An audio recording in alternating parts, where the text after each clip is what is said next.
got to bring the camera up if you want to show people your face. So there you have it. Welcome to Still Only 35 Cents. You wouldn't think this is the best new channel with those production values, would you? So welcome. It's great to see you. This is the Merry Monday Mailcall Show. It's a Monday morning here in Australia.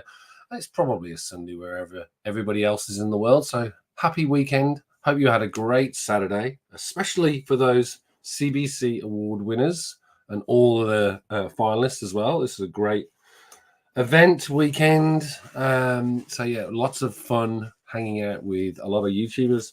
And so, yes, we are celebrating today. We have a few books to show. I've got a very interesting one, which has a little bit of history. I'm still trying to dig into it, but great to see you all. For those of you who are new to the channel, if you haven't subscribed already, please consider hitting that subscribe button and ringing that notification bell for future contents. We're here every week on a Monday morning, or we try to be.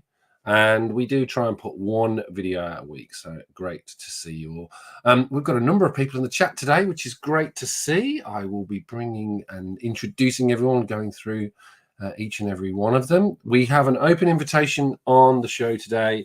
If anyone would like to join, I've put the link in the chat as well.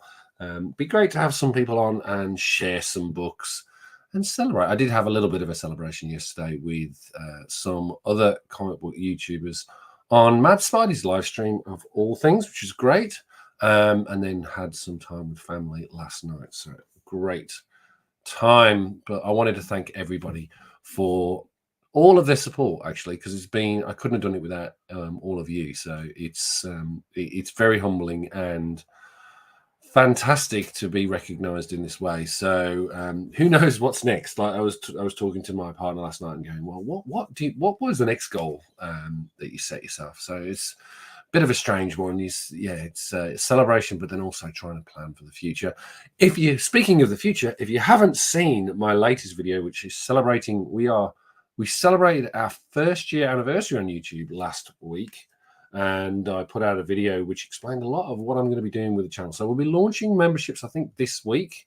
I'm toying around with what we're going to call it. I'm leaning towards the price variance as a option for membership. So stay tuned for that one. Let me know in the chat what you think. And speaking of the chat, let's go and see who's in the room today. We have, of course, Mr. Richard Westfall, who I think should have got a special mention as one of the sort of community wrenches, blue wrenches out there. So happy to have you here, Richard. And as I say, honorary mention from me anyway, in terms of your work and you just being there all the time. So it's great to see you.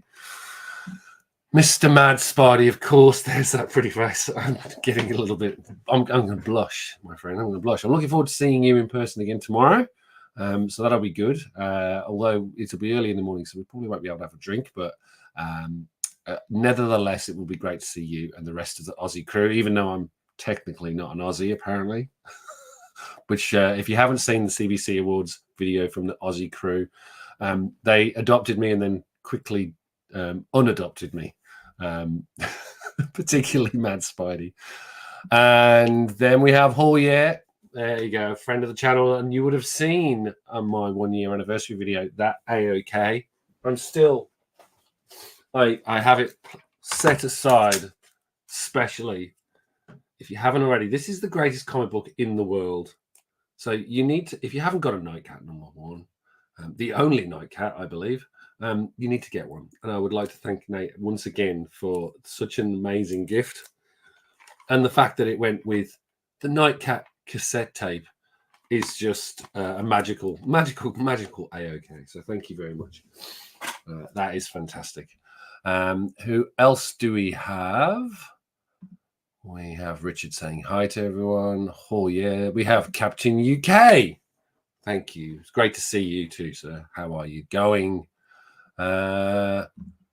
Shop, good to see you, mate. Thank you very much. I shared your great Captain Britain. I might bring that up again today and show everyone what you did in terms of transforming me into a character that I liked. So thank you very much for doing that and being on the show this morning. We have Canadian Survivalist, and we've got someone in the background, so that's good. I'll bring him on in a few seconds. And I think I'm caught up with the chat. Oh, we have two. My gosh. I am celebrating. I don't know who to bring up first. I have to bring up this gentleman first because he was there, and as he rightly stated when I left the stream, he's partially responsible for my success. This is Mad Spidey. Hello, sir. I have a name. The Imports. The Imports. Yes, I'm the import. The Imports. Yes. Hey, I'm not going to take credit for that video. That was all Simple Simon. His script, everything. I'm going to blame him for any backlash. It was fantastic. I'm not complaining. You heard me laughing on the live stream. I was it was good fun. It was. I can't wait till he obviously if you are talking about memberships, if you are a member to Simple Simon's thing, the Minions, he is going to eventually do like a almost like a backstage sort of like, I don't know, gag reel type for that particular recording, and that's going to be quite hilarious. I'm looking forward to it. Let me bring up our other guest. Of course, it's the man behind the myth and the legend, Mr. Nightcat himself. Hello. How are you? I'm good, David. Congratulations. Thank you. Well deserved. We had a brief chat in messaging recently, overnight, and yes, I was sad that you didn't get the award, but you made an excellent point, and I won't steal your thunder. I think it's a fantastic point to make. Well, there was another as well. Melanin and Manga won 2 awards, right. And then Aurora's podcast won for Best Unknown Channel. And I just think this is a hobby dominated by white dudes, and so to have any kind of we talk about wanting to grow the hobby. I think it's really cool that the most votes went to African American women. We are growing the hobby in that way. So that's cool. I was really happy with most of the way most of the awards went last night, and I was very happy for you, my friend. Should I repeat what I said on our live stream? I said boobs wins. That's probably not relevant, but I all in all, I was pretty happy with it. I think there were a couple of moments that were sort of okay. Not okay. They were far from okay. They were a little bit like close to the bone, but and there were a few things that were interesting. Yes. One thing that I thought was particularly interesting, and I think a couple of my favorite YouTubers were, I wouldn't say robbed is probably the wrong, votes do count. But yes, I think there were some talents like All Sorts of Words, for instance. Freaky Louie not getting again. It's almost like that guy's got the worst bad luck streak ever. There's a few of us that have always been bridesmaids and never the bride, the proverbial sort of thing. And I'd say Louis, myself, Rob Fatstacks for that stupid, the hair face one, whatever, which is a nothing category. It's just a fun category. But there's probably about 4 or 5 of us that have been nominated every single year for the same category and never won because they've always been against ginormous channels. And it's a growing sort of discontent, I suppose you could say, in between the thing, and it's been voiced and nothing's been done about it. So we'll see what happens next year. Well, I was interested because I didn't think about this until last night after the awards, and I was thinking because Cliff and Katie were both on the committee, and I was wondering because Cliff had previously won it, was that because they previously won, and so therefore you get to be on the committee to be able to... you can just ask to be on the committee. You can just ask. Okay. That's literally it. Like they'll try and pick people of all types of sub counts and different types of types of channels, I suppose. But it's been a mixture all over the place. Like I know CJ was on the committee the first or the second. Yeah. I heard about that. I heard. It's all over the place. But you can say, look, I'd love to be part of the committee.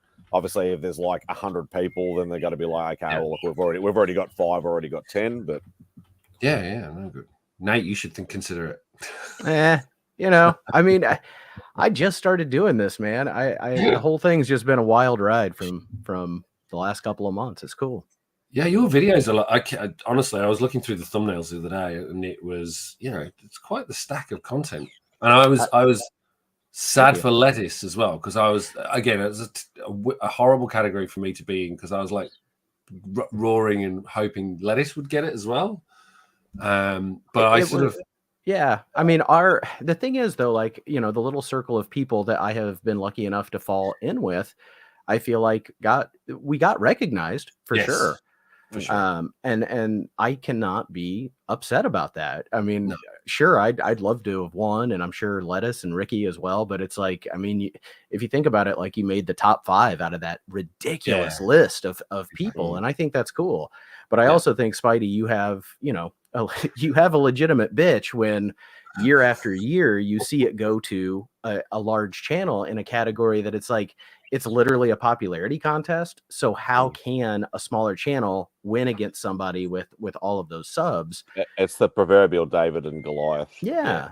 And I don't know what the answer is to that, because, you don't want to I mean, it was already a 2-hour deal, like, can you imagine if every category had 3 tiers as well? So I don't know what the suggest answer the is. 2 tiers, like 5,000 below, 5,000 above.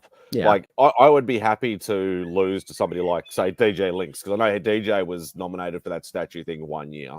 And even though he doesn't do that much content anymore, he, like, you can see in his background, he has got some phenomenal stuff.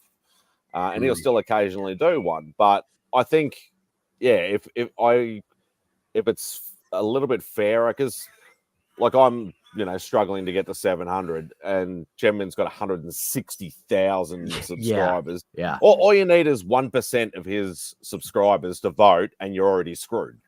Right. So, but it's the same with the omnibus. It's the same with the review. It's the same with all those open things. So I reckon 2 tiers, if you don't want to go 3 tiers, because 3 tiers, it'll bring it up to like 40-something awards. Yeah. And it might end up going for 3 hours. And that's a lot of extra money, a lot of extra time. I can understand why, but at the end of the day, it's still got to be a fair competition. Even though it's for fun, it's still got to be fair at the same time. I would agree. Or you do it as a sort of, like you almost do like, I did quite like the way they did posthumous Hall of Fames, and they did it for 2. Like, there's an opportunity there where it's almost like, yes, we've got, obviously, like, have a runner-up or something like that. Maybe that could solve the problem. Or, less of the Hall of Fame, it's 1 and out. Yeah. That's it. Like, that's the only category that once you win it, you cannot win it again, sort of thing. Yeah. So I don't know whether doing that for other categories is, because I think that Hall of Fame, that's the same with, like Oscars and all that sort of stuff. You get inducted into the Hall of Fame. Once you're in there, you're in there. Yeah. So, but I thought, like, I saw somebody this morning, I think it was on Bleecker, I think it was on Church, talking about, Jerry the Jitterbug, talking about he'd be happy to retire, the moniker. So, like, what if, if you won in a particular category the next year, you're like, you're mentioned as, last year's winner, but you can't be eligible for the next year.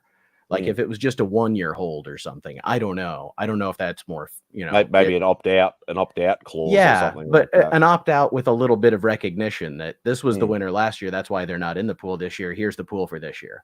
Yeah, maybe that would open it up a little bit. Yeah, I don't know though. I'm not in charge, and I don't want to be. I think Brian was talking about that actually. That did come up. They were thinking that, like, that. I actually think that came up in the show. They were thinking of moving it towards like having a, the Gem Mint Award. Yeah, and then they weren't allowed to vote. They weren't. That wasn't relevant for the next year. Right. To your point. But yeah, let's see how they go. Have you got any books? I always have books, man. I don't, because I'm waiting for Yarraville. We'll have some books tomorrow. I've got one that you'll really like, Nate, because and it's the one that's advertised. I'll bring it up. Oh, yeah. Because this is right in your wheelhouse, I think. Let's see how Yes. we do this.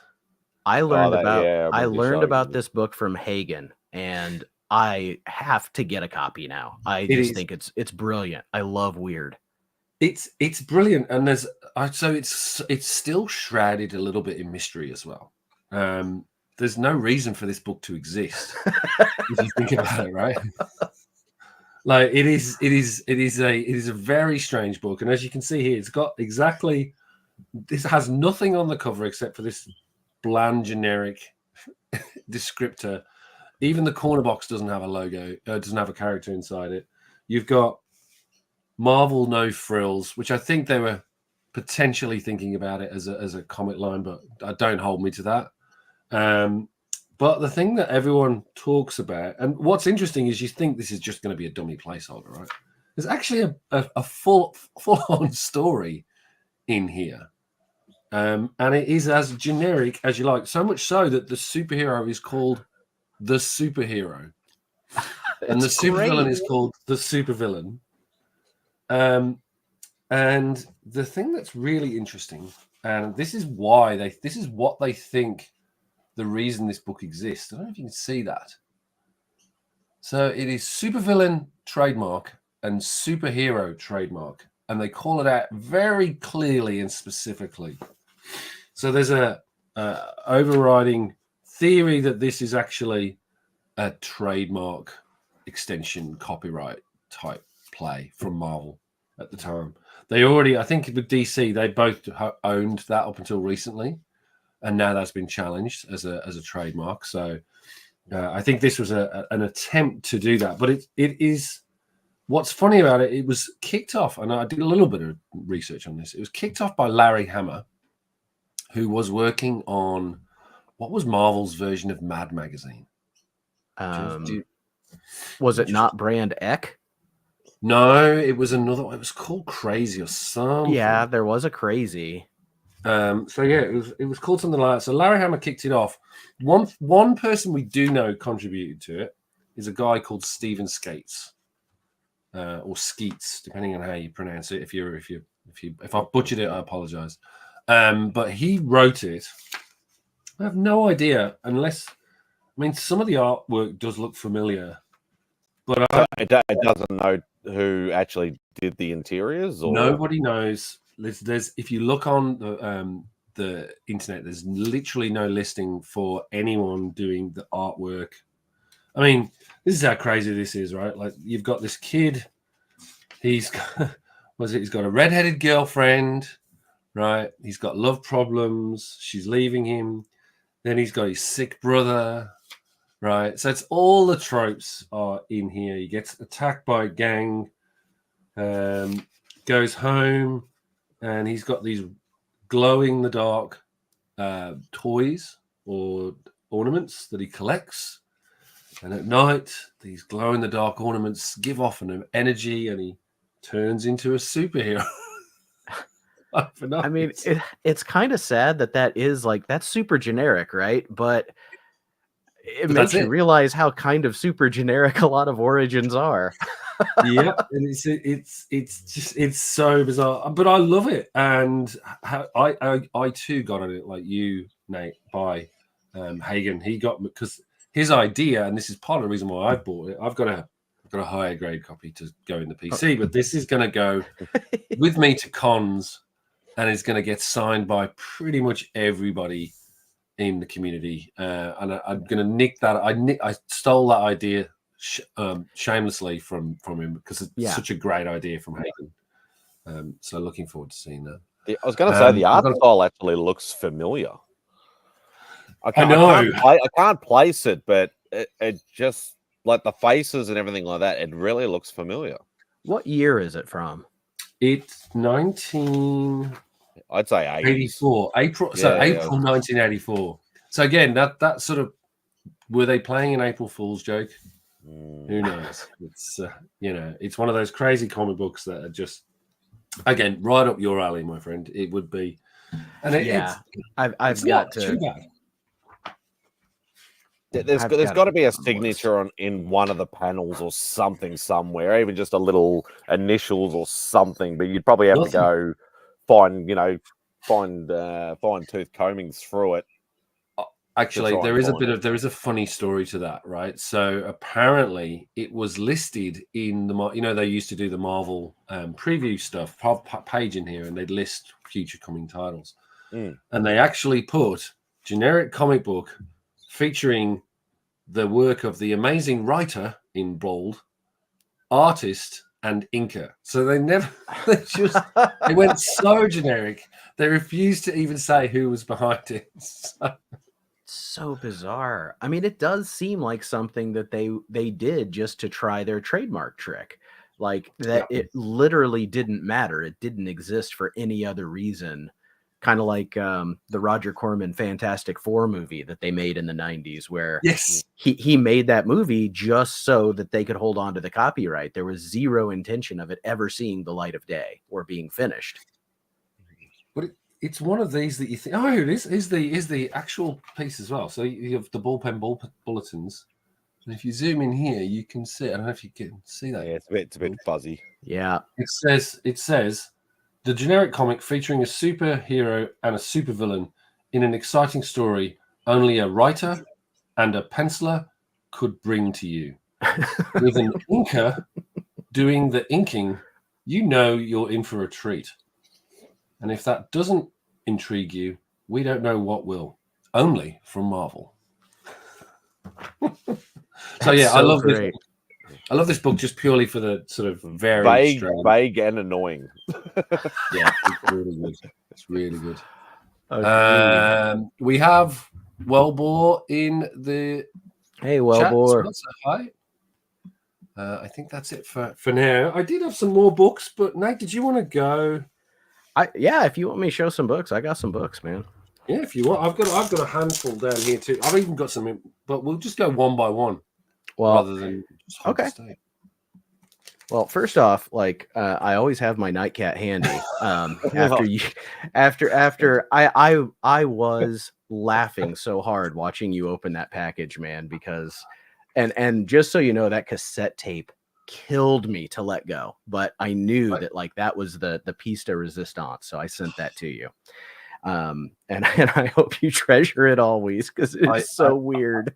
I have listened to her music now and it's actually, it's okay. One or two of them are okay, but it is so like that. It's just of that era, that late 80s, early 90s generic Paula Abdul style pop. Mm-hmm. It's really rough. So it's drive to work music. I was saying to Mom Spidey stream last night, and you'll appreciate this. So I'm trying to track her down.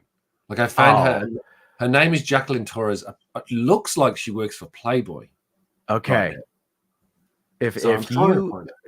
Please, if you find her, you let me. I have to be a part of that conversation. I just have to say thank you. Well, our friend Lettuce brought us the meme hero, the ferret, from Malibu Comics, which kind of started a little mini craze through the guys that I talk to frequently. And the number one of the ongoing, if you can see, this is die cut in the shape of his head. It's so messed up. Like I keep finding these weird covers. Like, look at that. That's amazing. That's really good. I think I've seen that and passed it by. And when you open, it's like it's got a hole in it too, like in the spine. If you see like where the cut happens, this is just, and it's a legit comic on the inside, but you've got this weird shape. That's so 90s, but that's super cool though. It is, and that's something else that, like, I mean, when I see stuff like that, I want to be an archivist for it. Hey man, what's up? So this was weird. Well, so yeah, Weird Love. So these are like reprinted old romance stories, but this one I found in a dollar bin, and they are all like about carny girls and circus performers. Like this one called Circus Freak. I haven't read them all, but there's one in here where a girl is like, she takes her she's there it is. She's leaving her. She's like, you won't ever love me. You won't accept me because my family is freaks. And it reminds me of that old, it wasn't a silent movie, but a black and white movie called Freaks, where they use real, freak show performers. But her mom is the fat lady and her dad is the thin man. It's just so bizarre. And then these two I grabbed, and then that'll be it for my weird stuff. And then I have some cool stuff too, if you want me to show something later. But I thought you might know what these are, David, with as being more of a Marvel fan. But this is Marvel Classic Comics. This one's Dr. Jekyll and Mr. Hyde. So it's like I really love visual classics illustrated type stuff, and that's what this appears to be. And so I found two of these really cheap. So I thought this was cool because it was number one. It's Dr. Jekyll and Mr. Hyde.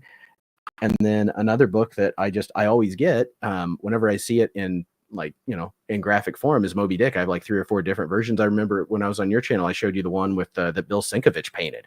That was really cool. But this one, so I got these at half price books, and which is a bookstore, a used bookstore here in the States. And when I got home, I was leafing through these. And so this is so weird to me. This one has a certificate of authenticity that it's signed by the illustrator. And I've never heard of the illustrator. His name is Alex Nino. And I checked, and it's one of those inside. Oh, those are my favorites. That sounds familiar. He didn't sign on. So this is from 1976. I did not realize that was so old. Yeah, they're very early, these. And they ran for quite a while. I actually, it's funny, I own there, one of those. Right next to his name is his signature. It's great. On the inside. I've got a feeling he's a Filipino artist, one of the early Filipino artists, I think, because a lot of them really have those Spanish type names. Obviously you got Romeo Tangal and guys like that. And I think it's of that era. I'm not 100% sure, but it sounds familiar. That's this cool. This is when you need Richard to go in the background and type away and find it. But that series ran for a while in the Bronze Age. I actually managed to pick up, I got an original piece of art from that series, which I got through a UK auction house, which I think was for H.G. Wells' time. That's time cool. The Time Machine? The Time Machine, yes. And so there's a whole series. They did this whole series through the 70s. And I've been meaning to pick them up because that's some good talent on the stories too. So they just recreated the whole lot. And I'm trying to think what else. War of the Worlds is one of them, I'm pretty sure. Yeah, that'd be cool. War of the Worlds was in Marvel Premiere, I thought. Marvel Premiere or Marvel Spotlight. It was one of those. I think that was actually a derivative. So they did that as a ongoing story, as a separate story. But this was the retelling of the classics. Well, here you go. On the back of number 1, they show that 2 is the Time Machine, 3 is Hunchback of Notre Dame, and 4 is 20,000 Leagues Under the Sea. Yeah. Yes. No. It's a series that I've been meaning to look at, and again, to your point, it's super affordable. I'm looking here. They've got Alice in Wonderland, Jekyll and Hyde. Robin Hood. Here's another another Carol. Hispanic Filipino sounding name. Nestor Redondo is the artist of this first one. Now I've heard of Nestor Redondo. Yeah, okay. I've heard of him as well. There was a few, obviously there was a resurgence of Filipino, Malaysian sort of artists, because I've got to know a few of the newer ones through art collecting and things like that. And obviously their fellow Aussie David Yarden actually went over to Will Spatasio's school, because Will Spatasio did a school for upcoming artists about 25 years ago, whatever like that, to try and break them into the actual industry. So people like Philip Tan, Carlo Pagulian, all those sort of guys, they were actually in that school and were brought up. So, but I think there was a small phase in, I think, the 70s. There was a few that actually were able to break into the industry.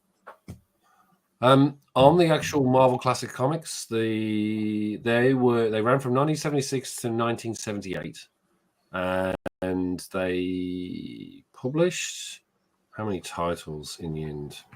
36 issues of classic comics were published, 12 of them being reprints of other publishers' work. Dr. Jekyll, Mr. Hyde. Yeah, literally, there's 36. And you got Christmas Carol, Robin Hood, Arabian Nights, The Invisible Man, Frankenstein, Dracula's in there. I actually need to find that. Those two, I need to find those. War of the Worlds, as I mentioned. Yeah, this is going to start a new sickness for me, I think. I think you're right. It's one of those. As soon as you see it, you're like, "Oh God, no! It's another rabbit hole to go down." It's a small run to collect. It's only 36 issues. And 36 issues, and it's a cheap run to find too. Right. I mean, I paid like $2 a piece for those, so that's I can do that. I can do that 36 times. It's I've actually got one that I haven't shared yet, which I won't share this week, but I will for a future show. Cool. Which is one of those runs that I've been meaning to do for a while, and I'm 3 issues away from finishing it. I bought a job lot, and when you see it, you'll understand why I'm buying it. But it's an interesting one because it has a price variant story to it as well, which is right up my alley. So let me bring up this. I've got some moderns, scary stuff. I know. Cool. Hang on, I'm going now. No, just joking.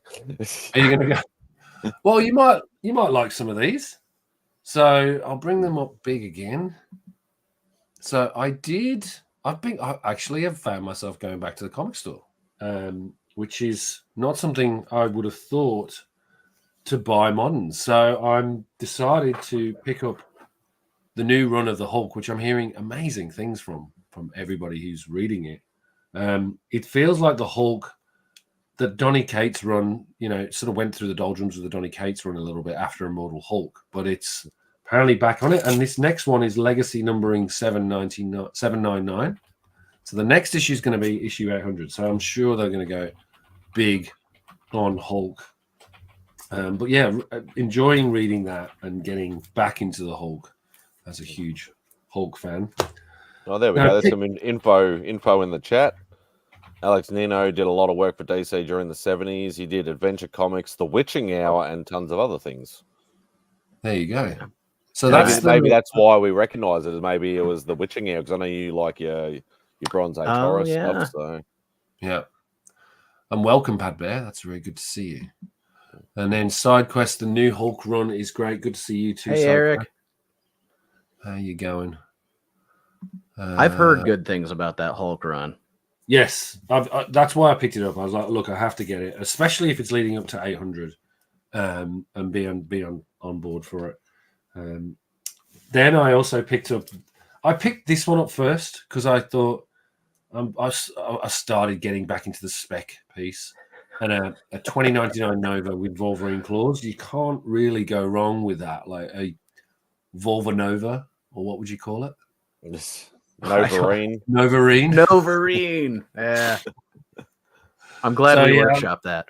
First appearance of Novarine. There you go. So yeah, again, I'm still partial to 2099 titles, and it's a nice hark back to the 90s. And again, thanks Nate for the X-Men 2099. Well, of course, it had foil on it. Had foil, so it had to be done. So it almost feels like this. Yeah, super happy to get these. And again, I'm looking forward to reading those. I had to get the first appearance, not of Spider Boy, but of Spider Girl. Spider Girl. So she appears in here. Doesn't appear on the cover. Apparently, though, this is the cover that you want. They did do a cover with her, though, right? They did, but they're all terrible, apparently. And everyone's still buying this one. But I actually quite like that cover. It's a bit of a homage to the Joe Q famous Daredevil cover, possibly. Yeah, maybe. Yeah, I really like it. So again, it's a little bit of spec. No, it's not going to break the bank to pick that up.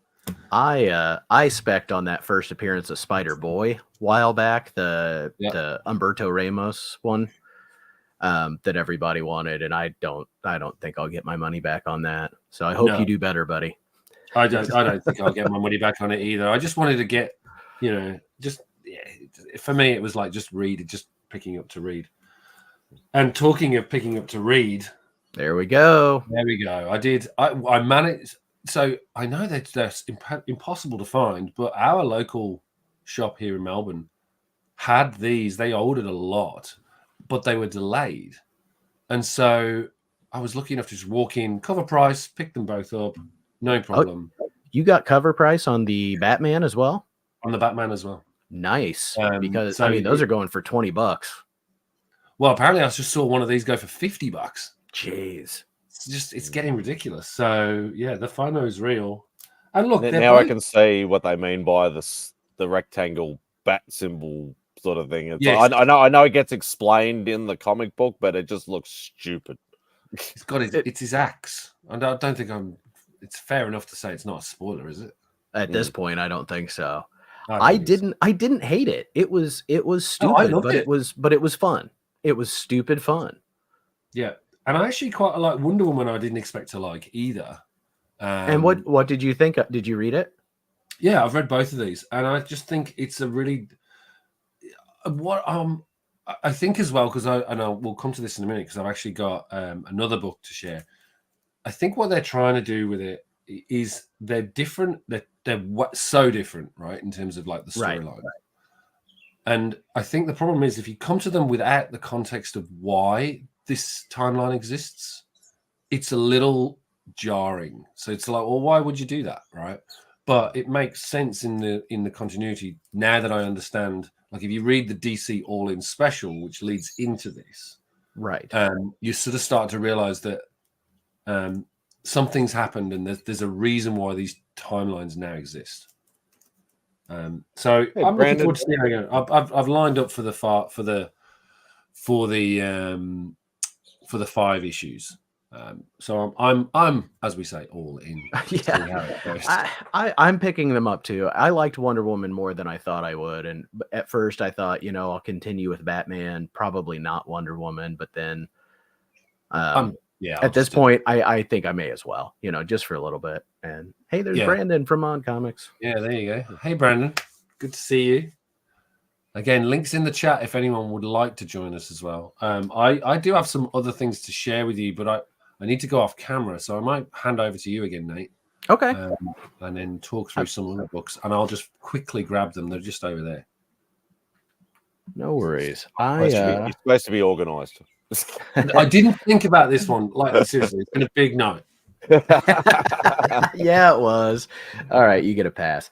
I just got a pile of like random I'm a big Silver Age DC collector, and just a bunch of books I've gotten in, and I actually have gotten some pretty big keys for me.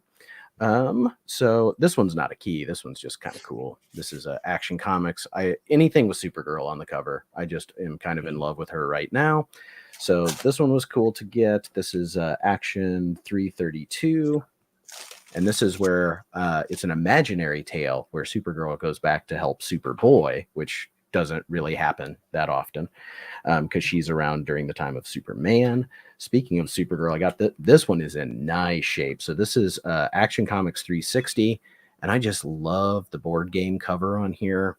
Like I said, this one's in good shape. I've seen this one be really, really expensive. I didn't pay too much for it. And it's like a board game, right? Like you go around the board game. She can fall in love with a merman. Down here, right there, Linda, you become fat and lose a turn, which goes with my body transformation, my love of body transformation.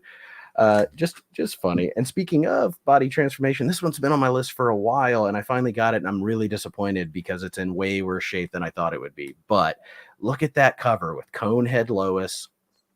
It's Lois Lane 27, and because she has been transformed into this ugly beast, Bizarro shows up, and he's in love with her because to her, of course, he's beautiful. She's the most beautiful when she looks like this. She's ugly when she's the other way. I got a couple keys here that are key-ish type things. Oh yeah, I do. Okay, I'll go through them. So this is Strange Tales 206. This is the second appearance of Deadman. I can't quite pull the trigger. Cover. Yeah, it's a good cover. That's one of the classics. Is This is Neil Adams art inside. I don't think it's a Neil Adams I don't cover, think it's though. Neil Adams cover. It No. doesn't look like his. It doesn't, no. especially the faces. But it is him on the interior art, and I just love this cover. I think I actually overall I like this cover more than the first appearance one, even though the first appearance one is very iconic. I just like the stark black and white or red and black and white of Deadman on this one.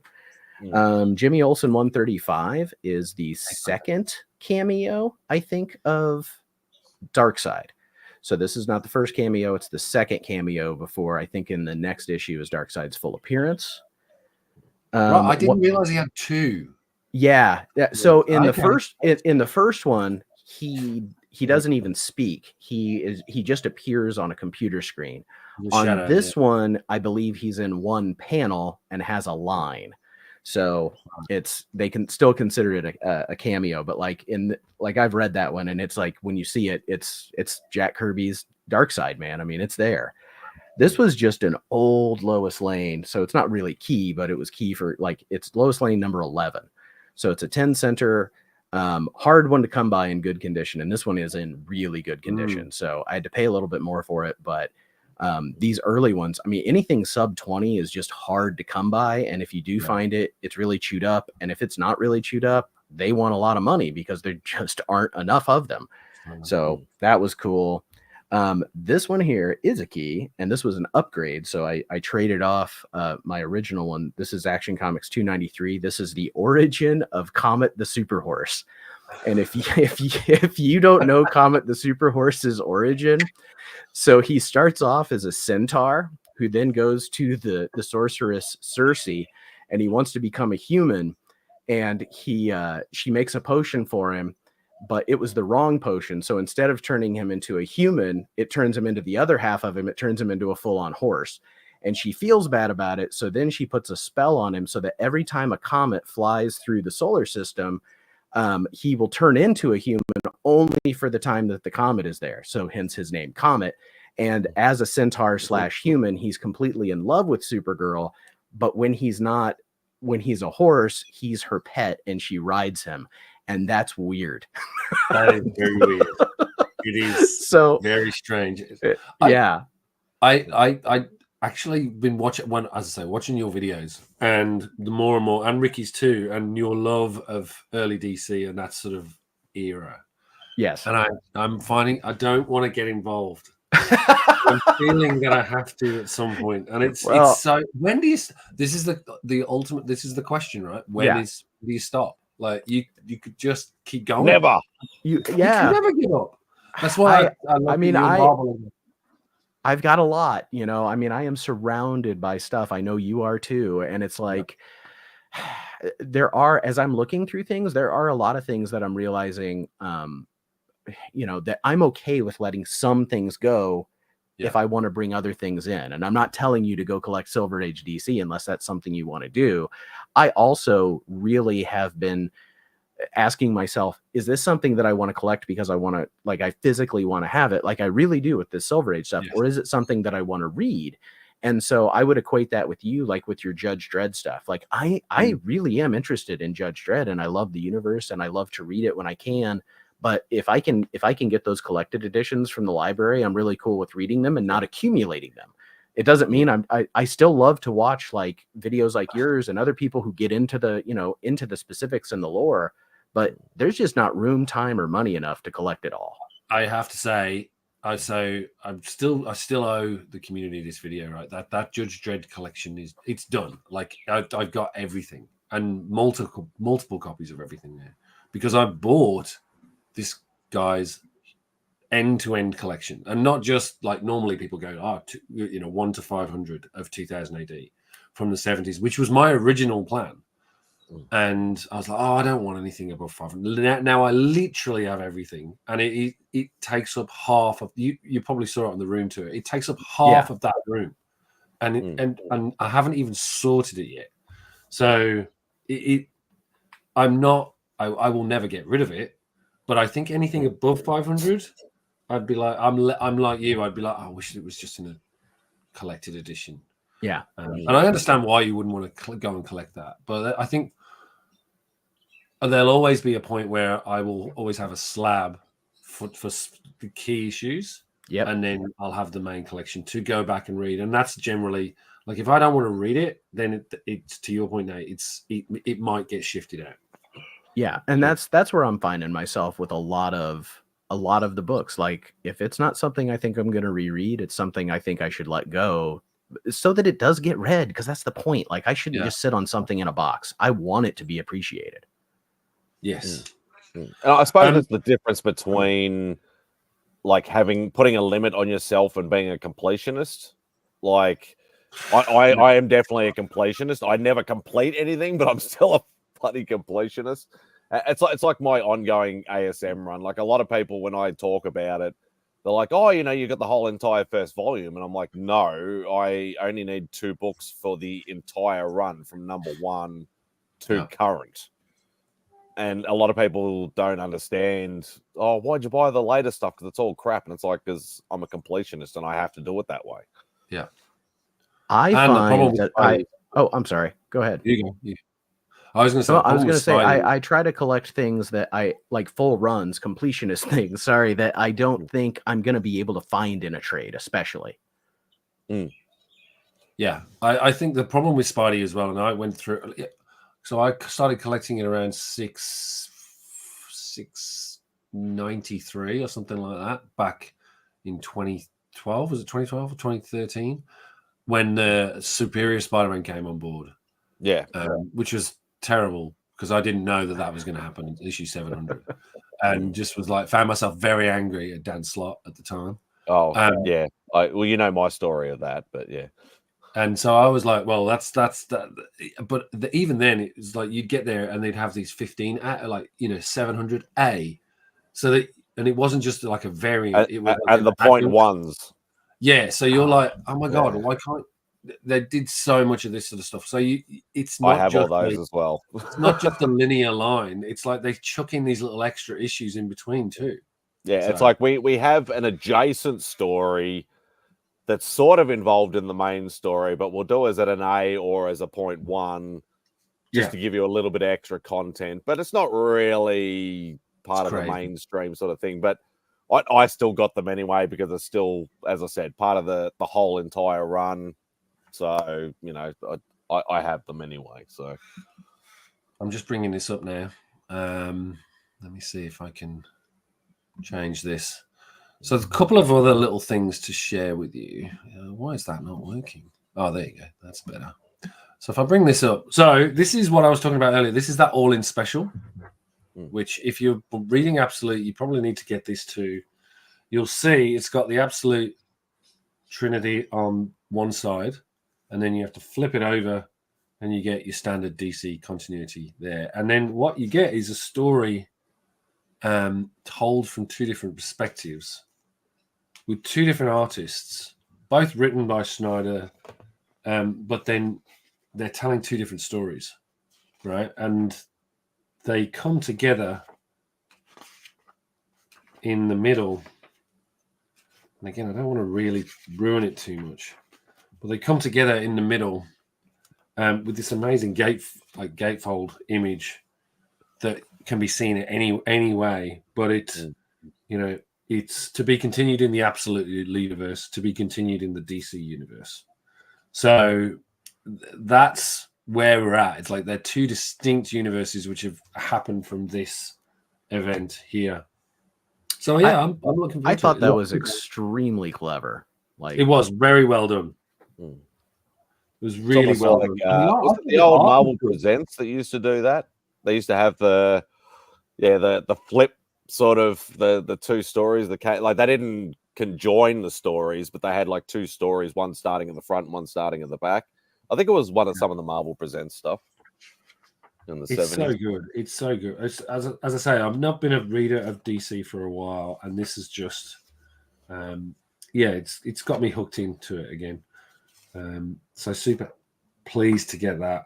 I did pick up. I tell you what was interesting. DC have rebranded their Black Label to Vertigo, and it was so funny because when this turned up this week, I was like, I've never seen a Nice House by the Sea or Nice House by the Lake with the Vertigo logo, so it's great to see that come back. But it was quite jarring, huh? check the private chat as well. Oh, we have Eric. Here we go. Hi, Eric. Hey, congrats, Dave. Thanks, mate. How are you? Good. You guys are a distraction from me actually cleaning my mess behind me. So You're That's welcome. all good. It's all good. We haven't got to. Have you got any books, Eric? I always have piles next to me, Dave. Awesome, mate. Awesome. I'll finish this, then we'll hand over to you. As I say, Vertigo. Great to see that logo back. And again, I don't know. Is anyone else reading this yet? I have skipped it because I've not read A Nice House by the Lake. You have to get Nice House, but yeah, I mean, I know again, that's what I hear. It's what I hear. It's so good, and I'm holding. I'm thinking of picking these up and not reading them deliberately because I don't want to have. I want to almost read it in one go because I think that Nice House by the Lake. I did that like issue by issue, and I think it has. The story for me feels like you've got to take it all in one hit. It's so you get such a feeling at the end of it, like it's such like a TV show that you're like, what is going to happen next? How is this? What's this? Where is this going? And you just have no clue. So be good to see that. If you haven't already, you have to get Hyde Street, and this I was really pleased with as well. Like it's not. It's a completely different creative team, but it's a story from Hyde Street about weight loss, which is quite apt considering where we are today. And it's a story of this generational family and this miracle drug that they somehow find, and it helps them lose weight. And the reveal at the end about how they are losing the weight is quite, it's scary stuff and links very well into Hyde Street. So again, I can't highly recommend that. I really enjoyed it. Apparently there's 3 variant covers. I looked at the other 2 and I was like, not really a fan. I wanted this one just really stuck out to me. And then I got some foil goodness for you, Nate. Yes. I decided to get it because I saw it on the shelf. I thought, well, you know what? Can't miss out on a bit of foil goodness. So again, I might get the foil all in and the Batman one as well to go with that. And then to close us off, as I was dropping off Bo's gifts last week, I went to a cash converters. What's that's like a pawn shop, right? Yeah, like a pawn shop. I found they had a whole bunch of electronics, etc., but they had some vinyl. And for $4 picked up. Oh God, that's outstanding. Power Records Star Trek 4 stories. One of them by Gary Bates and Neil Adams, and I think this is a Neil Adams front cover. It's still got the original guy's name on the bottom in terms of who owned it. But the vinyl's in great condition. And then you get this fabulous back cover as well. Wow. 1975 Paramount Pictures. Really happy. I looked online. Comps on eBay is about $45 for this. So I think I did okay. And I found it on YouTube as well. So I was able to listen to it. And it's actually quite good. It's not the same original actors speaking, but still really good. And then you got 3 other stories by Alan Dean Foster, who is the guy who did Splinter in the Mind's Eye. So happy to get that. And then one last one for you for this week from me. Yes. Oh, God. Again, $4. This one includes 12 pages of exciting photos. Wow. So you get the original copy, and that I love that scene with the media going through. Like, it's so implausible, that scene, but it's very well realized in terms of the special effects, like that ball rolling towards them and they go running across the gangway. But yeah, I had that one. I had that Black Hole record. You're giving me serious like nostalgia vibes flipping through these pictures because I remember flipping through this as a kid. I had this record as a child. Maximilian. So yeah, and there you go, $4. There's my cash converters receipt. $4 for each one of those. I'm so Wow. glad. Yeah, that's a hell of a win there. I was Good very old happy. Cashies comes through. Yeah, well, as I say, I was digging through. They had a whole bunch of laser discs too, but I didn't buy them. They quite often will. Yeah, you'll find some weird old stuff and that's the thing. Like even with you used to be able to find like old retro games a lot. So you'd find old consoles, old cartridges, old PC games, and things like that. But now it's become a whole new thing that everybody's getting back into vintage, gaming and things like that. That a lot of that stuff you won't find in the pawn shops over here now. It all goes into people's private collections that they sell privately for exorbitant prices. So, Nate, I may have to send you this one. No, you do not have to. That is the night. This is a good trade for the Nightcat cassette. that's your consolation prize. No, this is not a consolation prize. The soundtrack's amazing. I've been I need to I think it's on Disney Plus over here. I was thinking about I need my son to see this. He turned 10 yesterday. And I remember that movie scaring the crap out of me as a kid. Yeah. That scene with Maximilian with and I actually rewatched it having picked it up. The scene where he's got the razors spinning and he goes towards and he holds the book up and you see the pages flume out but no blood, and it was like, oh my god, that robot's bad. Yeah. And then the line afterwards, which apparently is ad-libbed. I didn't know this. So the actor I can't remember the evil guy turns to the lady and says, after Maximilian has killed the other character, goes, "Protect me from Maximilian." And apparently that was never in the script and he just ad-libbed it. So it makes no sense. And then we get the weird ending, which never made any sense to me. I haven't seen it in so long. I cannot comment, but I just know that as a kid, I was obsessed with it. Like the record and the book. I had the book and record. And I think we had a VHS of it. Hey, what you got, Eric? Well, since you showed that, do I have it right here? I have it in one of my piles next to me. Is there a black hole? Anyway, I'm going to blame Nate on this one. Because since I saw you guys put these up, Nate, I was obsessed with frameless because I remember seeing it at my local store. And I'm like, okay, I gotta find it. I found it. And what was it? It didn't break the bank. I think it was $2. So yeah. That's good. Didn't stop there. They had volume 2 also. So I had to get excellent. I got mine right here, brother. There we go.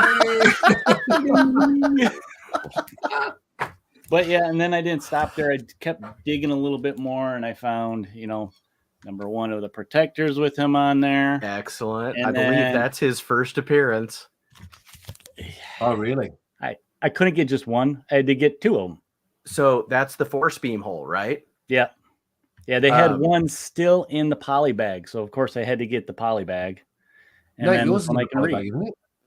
Mine is in the bag. Yeah. So you know what that one is, Dave? I didn't. Yes, I saw the video for Mr. Aitken's video. Yeah. I mean, it's insane to me. It's so good. We were talking about this in market manipulation the other day. I think, was it on your stream, Spuddy?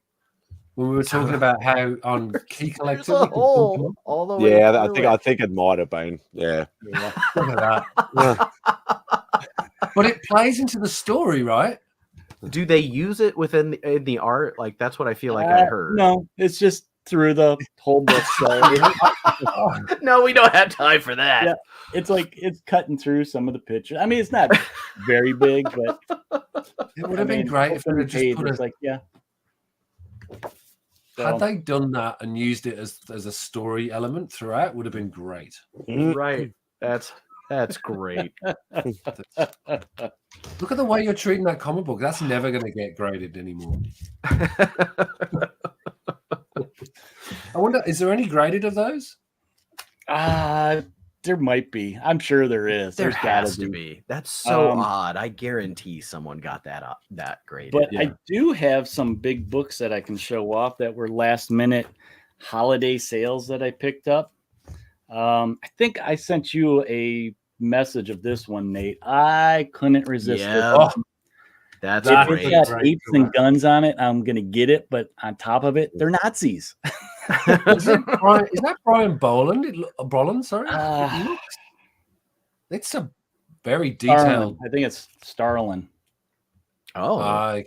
But it's His name it is on looks this very. helmet there. It's But great. yeah, I mean, I'm a huge fan of the Planet of the Apes, so that's kind of my initial draw to this. But then just the whole weird Nazi war thing just fascinates me for some reason. So yeah, this is a new dive that I started doing, was looking at the weird war tales. Some of their covers are just, they're out there. So They're out there, yeah. but yeah, that's a great Oh, series. that's a good one. Managed to grab this one. It's not his first appearance, but it's a 1971 appearance of the Heap, which, if you don't know, is kind of there's debate whether he was before Swamp Thing, at the same time as Swamp Thing. So yeah, I had to pick this one up. It was a decent price. I think I paid $10 for it. Did the Heap end up appearing in Airboy? Yes. I have the Airboy issue that the Heap is in. Yeah. So yeah, pretty cool one. And then this was one that's always been on my list. I'm not a huge DC guy, but I am starting to get DC. And this was one for the collection. I had the reprint, but I came across this one at my store for $40. I'm gonna pick it up. Yeah, that's very cool. I'm trying to think. This was on Bronze, and there was a conversation on Bronze and Modern Gods this weekend as well around this book. So the story goes that they reinvented. They did Nightwing to essentially give George Perez ongoing residuals and the creative team because that way they're recreating the character. And I think they did that with a number of characters at DC, apparently. So yeah, this is a fascinating book. Everyone loves a bit of Nightwing. Yeah, Disco Nightwing is something. Yeah, else. Disco. That disco collar is just gorgeous. But apparently, that's an issue with Terror, isn't it? With the big reveal on Terror. Is that right? I don't know. Yeah, I think there's a reveal on Terror being bad person at that point in that issue. Oh, geez, here's another one too. I can blame you, Nate, on. I'm getting under your skin. Yes. Ever since you showed us, I was like, I had to have this because it just made me laugh so hard at how ridiculous this image is. Him with the top hat on and a cane. and he's got a butler with the hole in his sock, and he's eating beans. I mean, it's so stereotypical of the times of Richard Ward that cracked me up. Yeah, that is one of my favorite covers that I have found this year. It's just ridiculous. And then any comic that has dialogue like this on the cover, I am going to get it because you can't help but read in character what that says. Yeah. I mean, this is Lex Luthor. He's basically calling him out, saying he's chicken. I love this kind of stuff. He's putting his fist through a stand-up of Brainiac. Very cool. And then last one. I got two more here I can show off. Yeah. I am partial to Supergirl. I love this iconic cover. That's a great cover. That is amazing. Very cool. She's on the moon, the flag flapping behind her. And yeah, I love this cover. And this one kind of makes me laugh. It makes me feel sorry for her. Oh, she's unwanted. Yeah, she's unwanted. Get lost, Supergirl. What's she done wrong? I like it says, "Get lost, Supergirl. Go up, up, and away." That the run you've got there, the 15 cent when she took over Adventure, there are some great covers for and it ran for almost 30 issues, I think, with her starring in them. Mm-hmm. And you could usually find them for a good price. This one was a little nicer copy, so it was about $10, I think.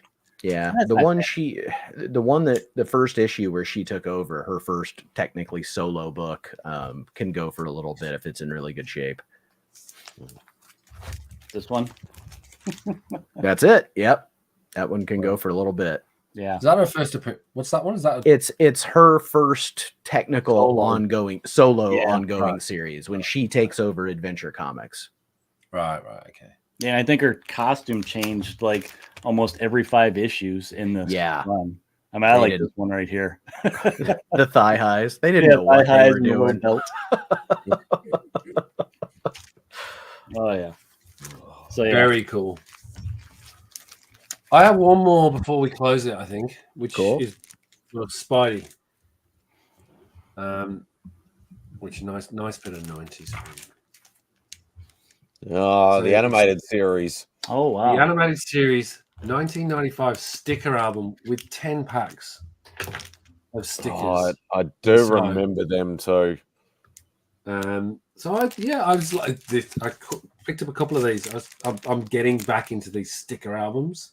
It's really hard to find, particularly anything sort of 80s, 90s. Is that still sealed too, Dave? It's still sealed. Yeah. Wow. So I actually have. I bought 2 of them from the same vendor.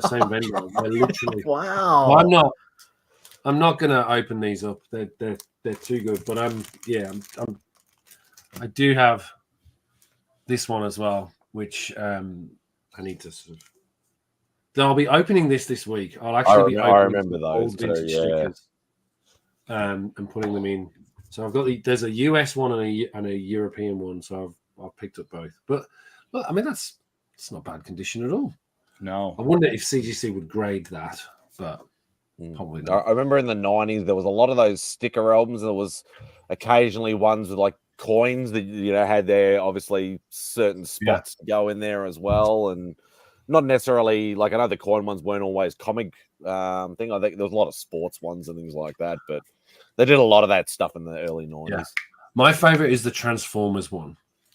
I still haven't found one. The Transformers one had it was frames from the motion picture, the cartoon motion picture, but they had these foil, and again this is one for Nate. They had these foil logo stickers of Decepticons and all the various Decepticons and Autobots and all the various styles, and you'd have them. Yeah, foily goodness.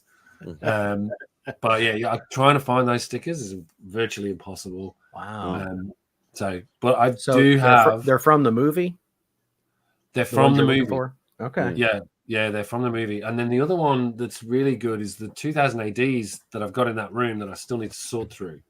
1 or 2 of them have the free sticker albums attached like these, like in the packs, attached to the comic book. And I've got the Dune sticker album, like the original David Lynch movie. Wow. Version. And it's got the Return of the Jedi sticker album in there. And I think He-Man Masters of the Universe too. Like the canon film? No. Or the cartoon? I think the cartoon. Okay. Got me excited for a minute there, Nate. For a minute, I was like, "Oh, Dolph Lundgren." Let me check. It might be. He-Man sticker album. I haven't watched that movie in years. Well, I watch it every year. I own it on Blu-ray. That movie was formative. I think I have it on the original DVD release. I think, and that's it'll be on the shelves somewhere. Oh, Frank Langella, man, he was not voted in. It was the cartoon, I'm afraid, not the movie. That's okay. Also, the cartoon. It's just the cartoon. So I'm disappointed. With that, I've disappointed you at the very end of the show. Nah. So.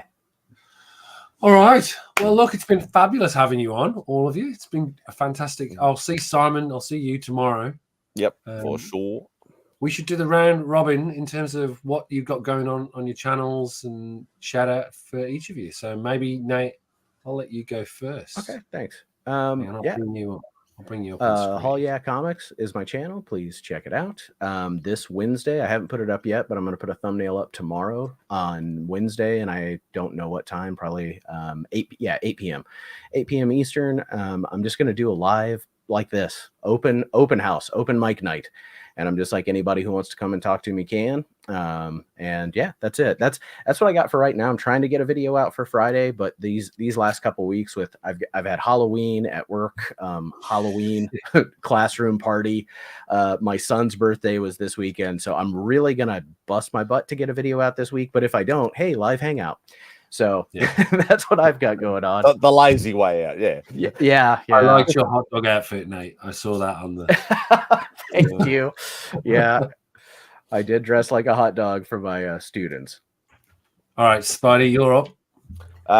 So obviously every Sunday midday roughly for us, and it's Saturday night for US.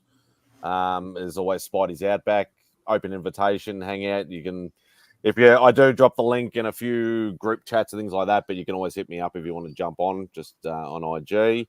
Haven't got anything planned too much for pre-recorded stuff, but I will be doing a video for tomorrow. When I finally do my first comic fair or con or whatever you want to call it that I haven't done in over a year.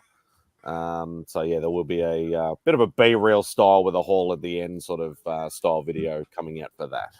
But awesome. Yeah, other random shit will come later. Very good. As it always does. And Eric, over to you. Well, you can find me at my channel, SideQuest Comics. This was actually a little bit of a distraction because I was actually working on a video that should be coming out this week. I'm trying to clean up the leftover Halloween madness from this past month. I got piles of Halloween books around me that I got to put away. But I will be appearing on a couple shows coming up. Justin at No Good Comics, I'm going to appear on his show, and I got some more stuff. And then for me, it's just general, my weekly videos coming out. I actually have a couple more videos I got to film yet for like small comic show hauls that I got to do. I think I have one. It's been a while since I've done a Who's Dat with my wife. So I got one of those coming up, and end of the month, we do our live show where I just have some guests come on and we show books that we haven't had a chance to show off in the last month, whether they're new books, old books that you found, stuff like that. So it's kind of what I got coming up. Very cool. I look forward to it. I might try and see if I can join some of these. Here, Nate, I found it. I grabbed the other pile. I see that. Awesome. That's good to know. So it's a Whitman book. Yeah, I just need the last issue. I think it was 4 issues, and of course, the last issue is the big book. I think that there's a first appearance of somebody in that. I think that's where they kind of went off of the storyline a little bit. So that's the usual suspects. I was at like 2001 number 6, I think. Is it? Oh no, that's Machine Man, which is a very different book. Yeah. And then what was the other one? It's Logan's Run did something like that too. Logan's Run, yes, that's right, with Thanos. It was my second appearance of Thanos. So. Yeah. All right. Well, thank you all for joining. It's been a great show. Again, if you haven't already, please make sure to subscribe to all of the channels that you see here. All of the people, and thank you for coming by. Yeah. If you haven't already for me, please hit that subscribe button. We'll see you next week. No idea what I'm going to be doing next week, but I will be doing the sticker unveiling on Thursday, but who knows what happens next week. But I will certainly have a whole bunch of new books for you. They won't be as generic as this one. That's outstanding. We will see you very soon, everyone. Take care of yourselves. Thanks, man.